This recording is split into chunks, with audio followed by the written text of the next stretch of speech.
Kalau seandainya nanti ya, PDIP bergabung bersama Demokrat, PKS, dan Nasdem mendukung Anies Baswedan, saya ingin mengatakan di channel ini bahwa itu adalah kontribusinya Pak JK. Pak JK meyakinkan partai-partai itu bukan sekedar iming-iming material, tetapi jauh daripada itu adalah ada faktor kedekatan yang sudah dibangun bertahun-tahun.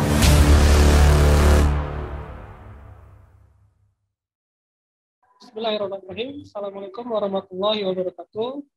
Selamat pagi, rekan-rekan dimanapun berada. Pagi ini kita kembali lagi dalam segmen Jangan Salah Arah, membaca dan melihat berbagai peristiwa secara jernih agar kita tidak salah arah. Pagi ini saya tidak ditemani oleh rekan saya, Breko. Saya tetap ditemani oleh para sumber tetap kita, pakar kebijakan publik, Bang Ahmad. Assalamualaikum Bang Batnur, selamat pagi Bang. Waalaikumsalam warahmatullahi wabarakatuh. Apa kabar Mus? Baik Bang, alhamdulillah. Sehat terus ya. Kayaknya agak mendung tuh di sana ya. Oh iya, suasananya mendung. Mantap. Tapi nggak boleh mendung, hati kita nggak boleh mendung. Kita tetap optimis. Seperti sastrawan nih Bang Batnur. Ya nanti mungkin akan bergabung juga ya Bang Ramli Kamidin ya, aktivis senior kita yang akan menyampaikan pandangan-pandangan. Jadi Pak JK ini pernah jadi wakil presiden di 2 periode presiden yang berbeda. Jadi menjelaskan tentang di tahun politik ya, yang akan terjadi di tahun politik 2024 nanti gitu. Nah ini seperti apa sih langkah-langkah Pak JK ini? Terutama ada juga berita yang mengatakan Pak JK akan menyiapkan pasukan khusus gitu untuk mendukung capres Anies Baswedan. Nah ini untuk mengetahui lebih jauh nih, saya ingin berdiskusi nih dengan Bang. Silakan Bang, gimana Bang analisanya? Ya, terima kasih Bro Mustafa. Saya kira sosok JK ini adalah sosok politisi kawakan ya, yang belum pernah dalam sejarah kita itu menjadi mengulangi jabatan publik yang sangat tinggi 2 kali ya, menjadi wapres 2 kali itu belum pernah dalam sejarah Indonesia selain Pak JK. Dan saya kira Pak JK ini punya satu statement ya kemarin ya, bahwa Pak JK akan menyiapkan satu pasukan khusus ya, mati-matian membela Anies Baswedan untuk nyapres ya di 2024. Nah, tentunya kita akan analisis kemungkinan pasukan khusus yang dimaksud JK itu apa. Tapi sebelum itu, teman-teman, saya izinkan untuk sharing ya, kalau boleh, bagaimana komposisi ya partai politik. Apakah betul yang disampaikan oleh Pak Yusuf Kalla terkait bahwa penentu dari capres ini adalah partai-partai menengah. Nah ini saya kira saya bahas lagi ya, yang menjadi titik krusial kita di sini, di mana ini adalah peta kursi 2019. Dan kalau kita lihat perolehan suaranya nomor 1 adalah PDIP dengan 22,26%. Ya. Dan menurut saya apa yang disampaikan oleh Pak JK itu benar sekali, bahwa setidaknya sampai akhir tahun ini 2022 ini partai-partai kelas menengah ini akan mendapatkan satu publisitas yang sangat banyak. Ya, karena manuver partai menengah ini akan menjadi sorotan publik. Dialah yang bisa menentukan satu pasang capres dan cawapres ini punya tiket atau tidak ya. Contoh misalkan ketika KIB ya menyatakan membentuk koalisi. Ini kan kekuatannya 25,73%. Dia belum menentukan siapa nama orangnya, tapi kriterianya kalau KIB, Golkar, P3 dan PAN itu sudah mengatakan dia harus pro kepada kebijakan-kebijakan pemerintah saat ini, terutama IKN. Jadi dia ada keinginan untuk menjalankan pemindahan IKN. Itu setidaknya statement dari koalisi KIB gitu. Nah, kalau dilihat dari lincahnya partai politik ya akhir-akhir ini, saya kira Nasdem itu adalah partai yang banyak memberikan banyak mendapatkan satu pemberitaan, ya, melaksanakan rakernas, ya, sebelumnya ikut dalam reshuffle kabinet, ya, katanya Nasdem mau di reshuffle tapi ternyata tidak jadi, sampai akhirnya Nasdem memutuskan 3 nama calon, ya, yang hadir, yang diumumkan dalam rakernas, di mana mengundang salah satunya Pak JK, ya. Nah, Pak JK ini memang kan dalam peta politik di DKI ini kan terkenal, ya, Pak JK itu sering satu mobil selama seminggu itu bisa 3 kali ngobrol dengan Anies Baswedan, ya. Begitu juga Pak JK juga sering mengunjungi Balai Kota DKI. Ya, itu semua menunjukkan bahwa Pak JK ini memang punya kedekatan khusus dengan Pak Anies Baswedan. Dan Pak JK ini, saya kira ini adalah mastermind, ya, dari pencapresan Pak Anies Baswedan di 2024. Kalau misalkan kita lihat, ya, share-nya saya close saja. Kalau misalnya kita lihat pertemuan Puan di dalam Formula E, ya, yang itu notabene-nya adalah acaranya Anies. Puan punya satu tempat khusus di samping Anies Baswedan.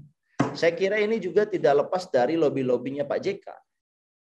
Dan Pak JK ini kan memang politisi yang tidak menginginkan pembelahan. Ya, yang ada di ide di kepalanya Pak JK adalah bagaimana menyatukan yang sekarang dianggap kelompok kanan, yaitu Pak Anies, dengan yang dianggap kelompok kiri, yaitu Mbak Puan. Jadi Pak JK ini menyatukan Anies Baswedan dengan Puan Maharani dalam satu paket. Dan tentunya menjodohkan 2 kelompok ini, ya, ini adalah pekerjaan yang berat, Bro Mustafa. Dan saya kira yang mampu melakukan ini, ya, salah satunya saya kira tidak banyak. Dan salah satu yang tidak banyak itu adalah Pak JK. Jadi Pak JK ini punya peranan sentral, saya kira, sampai akhir 2022 ini dalam memasangkan Pak Anies Baswedan dan memastikan Pak Anies Baswedan ini punya partai, punya kendaraan. Makanya Pak JK juga tidak ada beban misalkan ketemu sama Pak SBY dalam rangka meyakinkan Demokrat agar Demokrat mendukung apa yang dilakukan oleh Pak JK. Begitu juga Surya Paloh, ya, dia lebih khusus lagi, ya, JK di mata Surya Paloh karena Pak JK ini diundang dalam rakernas dan diberikan kesempatan untuk pidato. Itu punya makna kedekatan khusus.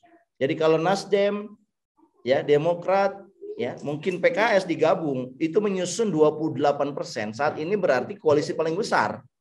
Karena PDIP sendiri hanya 22, KIB hanya 25 tadi, dan yang terakhir ini antara Nasdem, Demokrat, dan PKS kalau berkoalisi ini 28%. Dan ini bisa dianggap koalisi paling besar. Nah, pertanyaannya adalah kalau 3 partai ini berkoalisi, Golkar, PKS, dan Nasdem, pertanyaannya capresnya adalah Pak Anies Baswedan, tentunya tidak disangka lagi karena ketiga tokoh ini tidak punya tokoh internal, kan. Tinggal wapresnya siapa. Nah, tentunya Nasdem berharap, Demokrat berharap, PKS juga berharap capresnya dari mereka masing-masing. Tetapi Pak JK ini kan lebih berpikirnya kenegarawanan dan berpikir ingin menang. Mungkin Pak JK akan menawarkan bagaimana kalau Mbak Puan, tapi dicalonkan oleh 3 partai ini. Nah, tentunya ini satu proses yang sulit. Bagaimana meyakinkan Mbak Puan, partai lain, PDIP, didukung oleh 3 partai ini. Nah, tentunya ini akan jadi dinamika sangat tinggi. Bisa jadi juga ketiga partai ini tidak setuju, atau malah bisa jadi juga malah hitung-hitungannya PDIP bilang, wah, ini saya nggak bisa mengalahkan Pak Anies Baswedan. Oleh karena itu bagaimana kalau mereka berkoalisi saja. Nah, kalau itu berkoalisi 28 ditambah 22, ya, itu berarti sekitar 50%. Ya, kalau itu terjadi, menurut saya itu adalah kecanggihan dari Pak JK dalam memainkan satu operasi. Nah, nanti kita akan lihat pasukan-pasukan khusus apa yang kira-kira yang mungkin bisa dibentuk oleh Pak JK. Tapi saya ingin di bagian pertama ini ingin menyatakan bahwa Kalau 50% ini terhimpun, ya memang sulit kelihatannya. Tetapi buat JK, menurut saya, bukannya tidak mungkin. Dengan manuvernya Pak JK waktu zamannya PSBY, kemudian bisa jadi cawapres. Kemudian di zamannya Pak Jokowi periode pertama, juga bagaimana Pak JK ini yang dikenal dengan Golkar dan lama dengan dekat dengan partai penguasa yaitu Pak SBY dan Demokrat, tapi mampu meyakinkan Ibu Mega dan partai koalisinya Pak Jokowi untuk menjadi cawapres dan akhirnya jadi wapres, menang. Ini satu kemustahilan yang anehnya Pak JK itu berhasil gitu. Nah, saya kira juga mengumpulkan PDIP dalam satu basket bersama Demokrat, Nasdem dan PKS, menurut saya adalah buat satu pekerjaan yang tidak mungkin, yang sangat mungkin bisa dilakukan oleh seorang JK. Jadi JK ini adalah mastermind dan saya kira punya kemampuan yang begitu luar biasa dalam berkomunikasi dengan banyak pihak begitu, Bro. Oke, baik, Bang. Ya kan kalau kita coba lihat ya ke belakang track record Pak JK ini kan seorang ahli diplomasi ya. Maksudnya gini, dia banyak diutus untuk misi perdamaian ke Aceh, bahkan misi perdamaian di luar negeri ya, kalau tidak salah di Afghanistan ya, yang menyatukan faksi-faksi kan Pak JK juga gini ya. Jadi artinya beliau ini sudah teruji sebetulnya sebagai tokoh diplomat lah, diplomat yang ulung gitu Bang ya. Ya. Nah, makanya mungkin jadi challenge juga buat dia nih untuk 2024 ini gitu. Jadi hal-hal yang sifatnya mustahil nih secara diplomasi, beliau mungkin ikut terlibat gitu ya. Apalagi kan kalau tadi koalisinya disebut Nasdem, PKS dan Bang? PAN ya tadi ya, kalau tidak salah. Demokrat. Demokrat, oke. Nah, sedangkan kan Pak JK sendiri punya basis juga di Golkar sebetulnya. Punya basis di Golkar gitu. Nah, ini gimana nih Abang ngeliatnya? Ya, saya terima kasih sudah diingatkan ya bahwa Pak JK ini adalah seorang negosiator ulung dan itu mulai terlihat ketika JK mendamaikan pemberontakan atau perselisihan yang terjadi di Aceh. Kita ingat misalkan di Aceh itu perang puluhan tahun.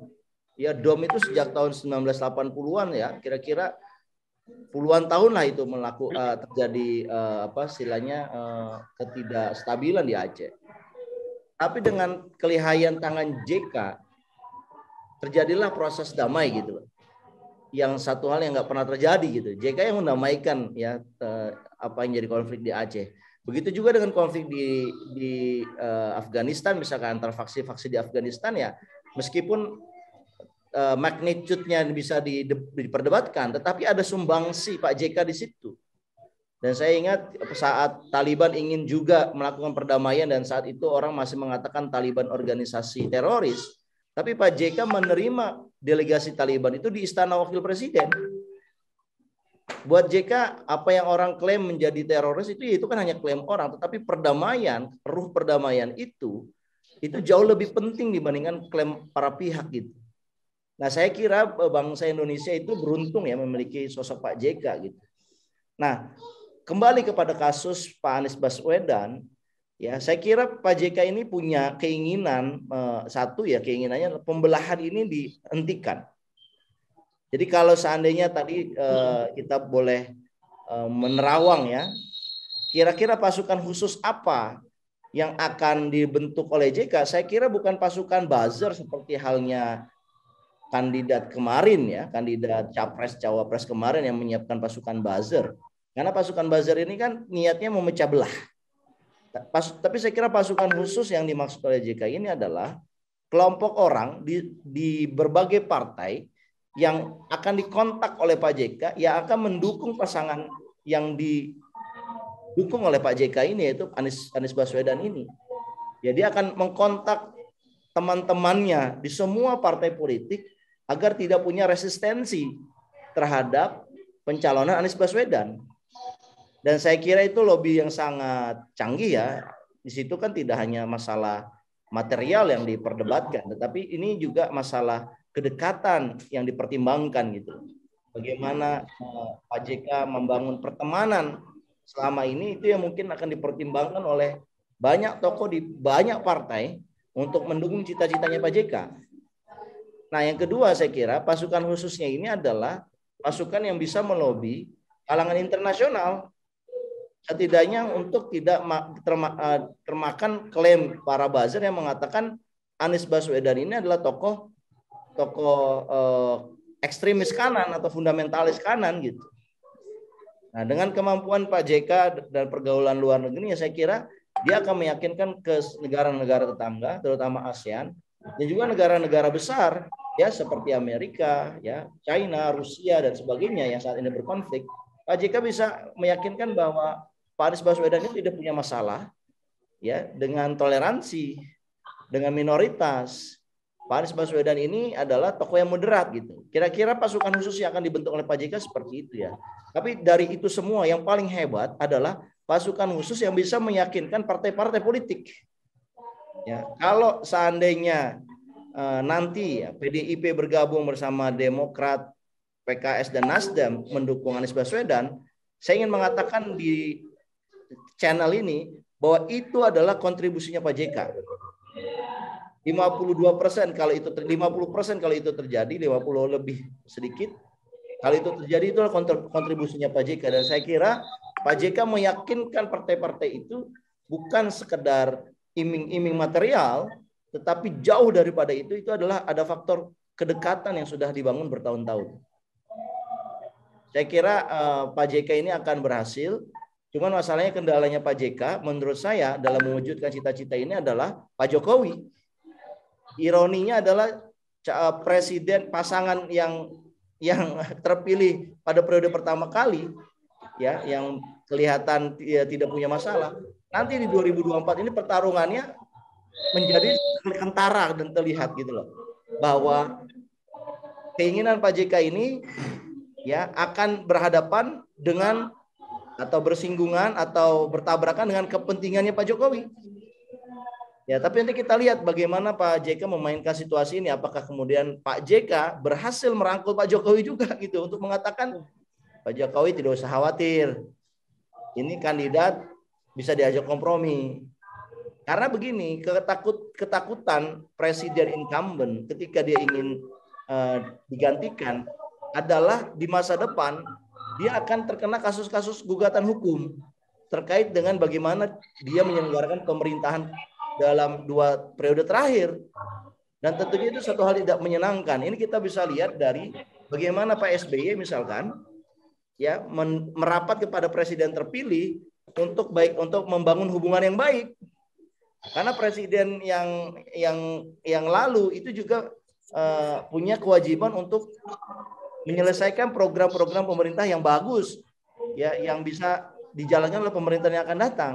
Dia punya kewajiban seperti itu, dan juga tentunya untuk perlindungan dia dan keluarganya akan potensi gugatan hukum di masa depan. Saya kira ini hal yang wajar ya dilakukan, dan saya kira Presiden Jokowi juga akan melakukan hal yang sama, bahwa dia akan mencari sosok kandidat yang minimal dia tidak akan digugat secara hukum lah dalam proses pengambilan kebijakan gitu. Dan saya kira kalau itu yang jadi permintaannya Pak Jokowi, ya saya kira Pak JK bisa mengabulkannya, karena Pak JK ini kan punya kemampuan komunikasi yang lihai gitu. Begitu, Bro. Ya, oke. Saya pikir kita tinggal lihatlah Bang ya seninya Pak JK nih nanti di 2024 seperti apa. Jadi kita lihat pasukan khusus apa gitu ya akan dibuat Pak JK, dan manuver politik seperti apa gitu ya akan dilakukan Pak JK di 2024.